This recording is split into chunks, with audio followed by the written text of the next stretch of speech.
నగరానికి చెందినటువంటి పుర ప్రముఖులు, వైద్యులు, ఇతర వృత్తి రంగాల నుంచి వచ్చినటువంటి వారు, సోదరీమణులు, అంతేకాకుండా ఈ సమావేశం మనం డాక్టర్ కామినేని పట్టాభిరామయ్య గారికి వృత్తి విరమణ సందర్భంగా ఆయన్ని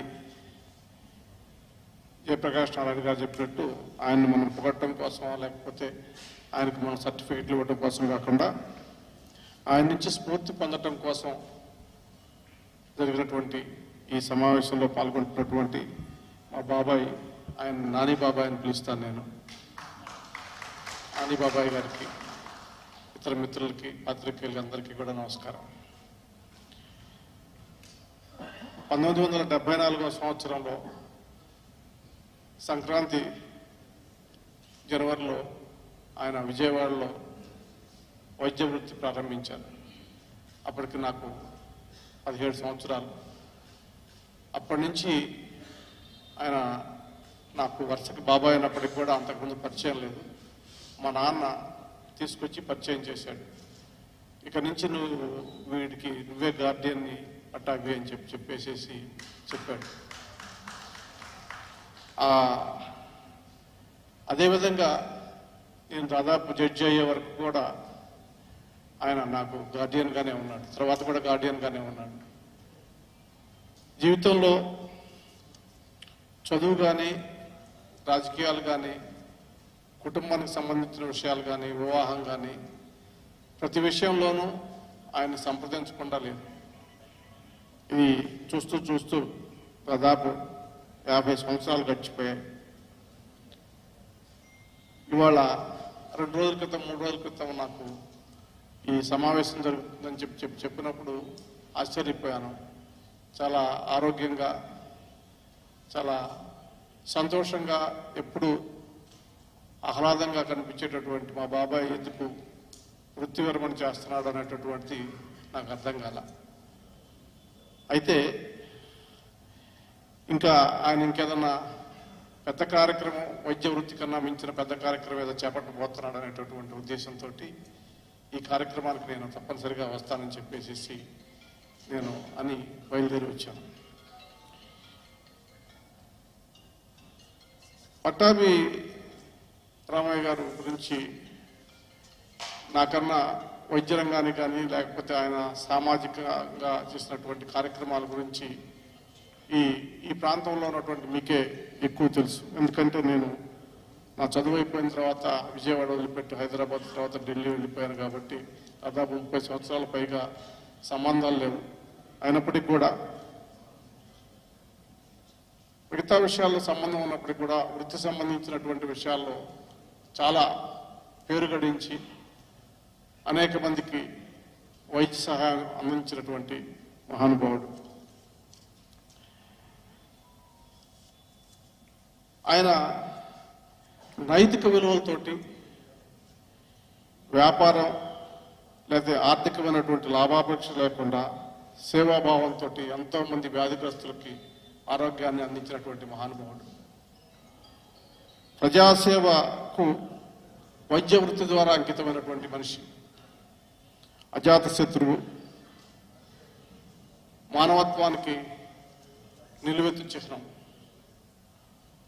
అన్ని వర్గాల నుంచి మన్ననలు పొంది ఏ రకమైనటువంటి కుల మత అయినటువంటి భేదాభిప్రాయాలు లేకుండా ప్రజలందరి చేత గౌరవింపబడినటువంటి వ్యక్తి. జీవితంలో క్రమశిక్షణతోటి, నైతిక విలువలతోటి జీవితం సాగించినటువంటి వ్యక్తి. ఆయన ఇది ట్రూ డెమోక్రట్. ఎందుకంటే ఆయనకి నాకు, నేను చిన్నవాడైనప్పటికి కూడా నా కాలేజీ డేస్లో కొంచెం నా అభిప్రాయాలు ప్రత్యేకించి రాజకీయానికి సంబంధించి, సమాజానికి సంబంధించినటువంటి అభిప్రాయాల్లో చాలా వైరుధ్యం ఉండేది. నేను విప్లవ పార్టీ రాజకీయాలకి సానుభూతిపరుడుగా ఉన్నప్పుడు అనేక సార్లు ఆయనకి నాకు వాదాపవాదాలు జరిగాయి.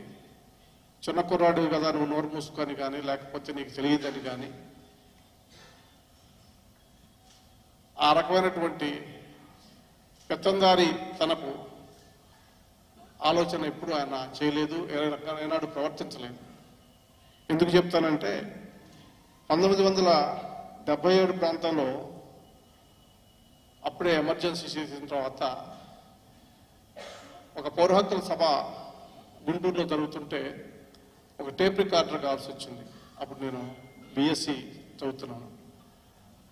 అప్పుడు టేప్ రికార్డర్ అనేటటువంటిది కొంచెం విలువైనటువంటి వస్తువే.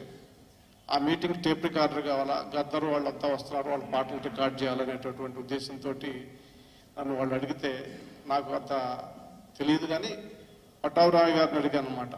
బాబాయ్ నాకు టేప్ రికార్డర్ కావాలని. అంటే ఆయన ఒక మాట అడగలేదు, ఎందుకు నీకు టేప్ రికార్డర్ కావాలని అడగలేదు. ఇంట్లోకి వెళ్ళి టేప్ రికార్డర్ తీసుకొచ్చి ఇచ్చారు. ఇచ్చి ఆ బ్యాటరీలో ఈ కొత్త బ్యాటరీలు తెప్పించి వేసుకోరా అన్నాడు. అది అయిపోయిన తర్వాత, అది ఇచ్చిన తర్వాత, చేతికి ఇచ్చిన తర్వాత అడిగాడు, నీకు టేప్ రికార్డర్ ఎందుకు రాకూడదని అన్నాడు. అంటే ఏం లేదు, ఇట్లా ఏదో మీటింగ్ ఉంది, ఉపన్యాసాలు ఉంటాయి, తర్వాత పాటలు ఉంటాయి, వాటి రికార్డ్ చేయడానికి అని చెప్పి. సాధారణంగా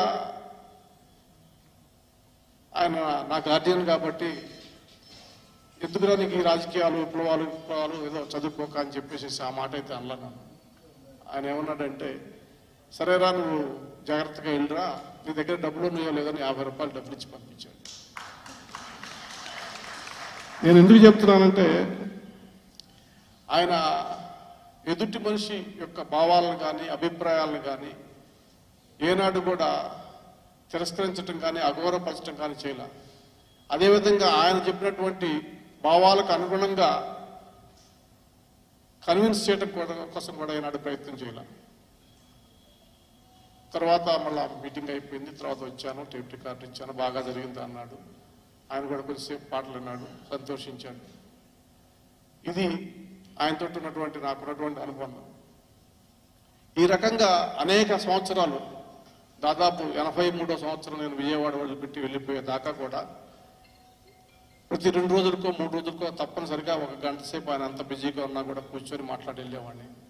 ఆయనతో మాట్లాడటం అనేటటువంటిది చాలా సంతృప్తి ఇచ్చేటటువంటి విషయం. మనం కొంతమంది వ్యక్తుల జీవితంలో కలిస్తే ఎంతో సంతోషంగా ఉంటుంది, వాళ్ళతో మాట్లాడితే అద్భుతంగా ఉంటుంది. ఆ కోవకు చెందినటువంటి మహానుభావుడు. We feel with happiness, satisfaction. ఆయన కలిసి వెళ్ళిన తర్వాత మనకి ఆ రకమైనటువంటి ఫీల్ ఉంటుంది, సంతోషంగా, ఆనందంగా, ఒక మంచి మనిషిని కలిసామనేటటువంటి ఒక హ్యాపీనెస్ తోటి వెళ్తాం. అటువంటి వ్యక్తి పట్టాభిరామయ్య గారు. ఆయన ఏదన్నా పనులుంటే సాధారణంగా ఇవాళ రేపు కానీ అప్పుడు రోజుల్లో కూడా ఎవరన్నా మనం ఒక పలుకుబడినటువంటి వ్యక్తి కనుక ఉంటే ఏదన్నా పని కావాల్సి వస్తే చాలా ఆలోచించి, ముందు వెనక ఆలోచించి, దీనివల్ల నాకేం జరుగుతుంది, ఏం లాభం, ఏంటి వ్యవహారం అనేటటువంటిది ఆలోచించి కానీ చేసేవాళ్ళు కాదు. వీరమాచినేని వెంకటనారాయణ గారు 77వ ప్రాంతంలో పిసిసికి అధ్యక్షుడిగా ఉండేవాడు. తర్వాత ఆయన ఎండోమెంట్స్ అండ్ డిపార్ట్మెంట్కి మంత్రి అయ్యారు. పట్టాభిరామయ్య గారికి మేనమామ. ఒక అడ్వకేట్ మిత్రుడు వచ్చి, నేను డిపార్ట్మెంట్కి స్టాండింగ్ కౌన్సిల్ కావాలా, వీరమాచినేని మన వెంకటనారాయణ గారికి, పట్టాభిరామయ్య గారికి బంధుత్వం ఉంది, నువ్వు వెళ్ళి నాకు ఉద్యోగం ఇప్పించు అని చెప్పాను. నేను వచ్చి నానిబాబాయిని అడిగాను, ఇట్లా నేను మీరు వెంకటనారాయణ గారికి చెప్పాలా, ఇట్లా మా ఫ్రెండ్కి స్టాండింగ్ కౌన్సిల్ కావాలని చెప్పాను. ఆయన ఎవరు ఏమిటి అని అడగలా.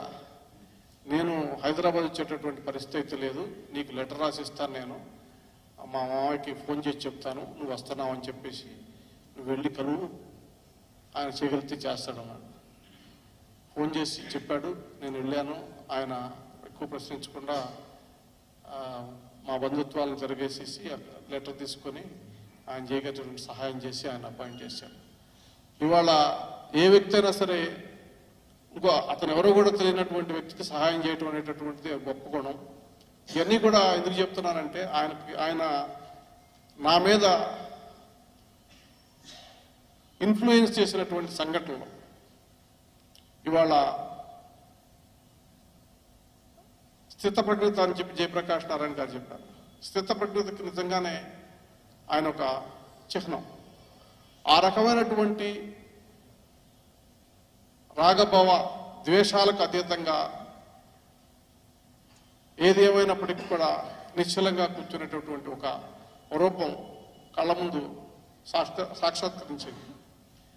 ఆ యొక్క ప్రభావం మా మీద ఉండబట్టే ఇవాళ నేను ఎంత ఉన్నతమైనటువంటి పదవిని అలంకరించినప్పటికి కూడా మా బాబాయి ఇంత ప్రశాంతంగా కూర్చుని ఉండేవాడు అనేటటువంటిది ఒక్కొక్కసారి మనసులోకి గుర్తు తెచ్చుకునేవాడిని.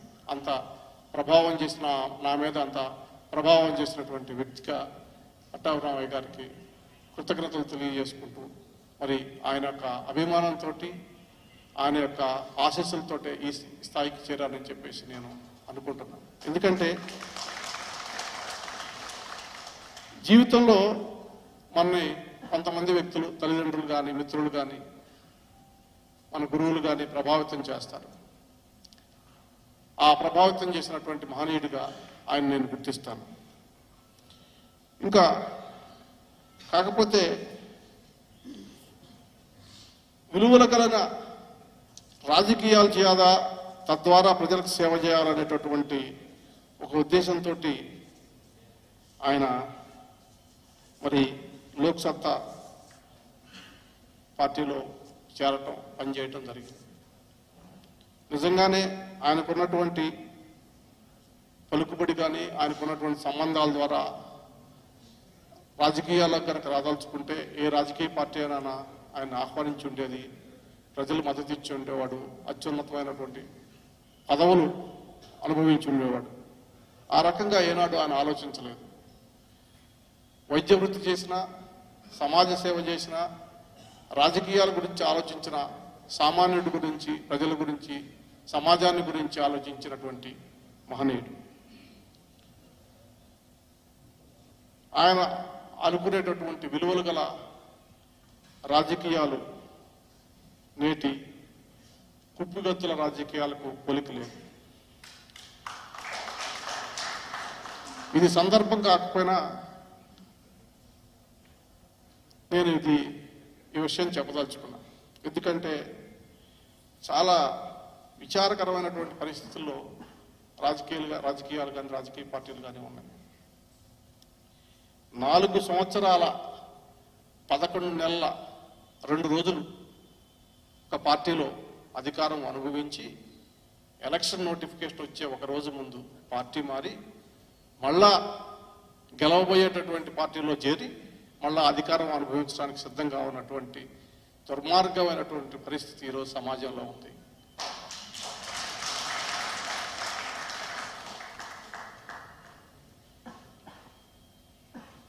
వాళ్ళకి ప్రజా ఆదరణ కానీ, ప్రజా మద్దతు కానీ లేకపోయినప్పటికీ కూడా డబ్బు సంచులతోటి వాళ్ళని అక్కువ చేర్చుకునేటటువంటి రాజకీయ పార్టీలు, రాజకీయ నాయకులు ఉన్నారు.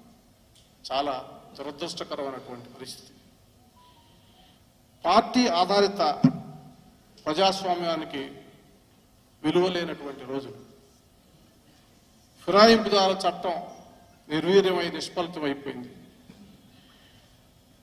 ప్రజల తీర్పుతోటి అధికార పార్టీని మార్చగలుగుతున్నాం కానీ అధికారంలో ఉండే వ్యక్తులను మాత్రం మార్చలేకపోతున్నాం. ఈ రకమైనటువంటి సంస్కృతిని నిలువరించాలంటే ప్రజలే ముందుకు రావాలా, ప్రజలే రక్షించుకోవాలా, అంతకు తప్ప మార్గం లేదు. ఈరోజు ఈ రకమైనటువంటి రాజకీయాలను చూసి మరి ఇంకా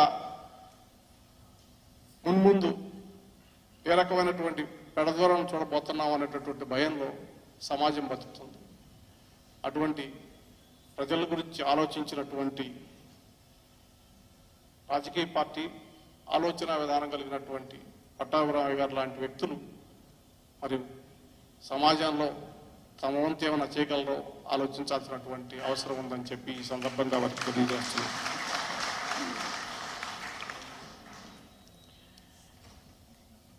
ఇంత గౌరవప్రదమైనటువంటి వృత్తి కలిగి ప్రజాదరణ కలిగినటువంటి ఎంతో ఇవాళ ఆయన పదవి వృత్తి విరమణ చేస్తాం అనేటటువంటిది ఎంతో సాహసోపేతమైనటువంటి నిర్ణయం.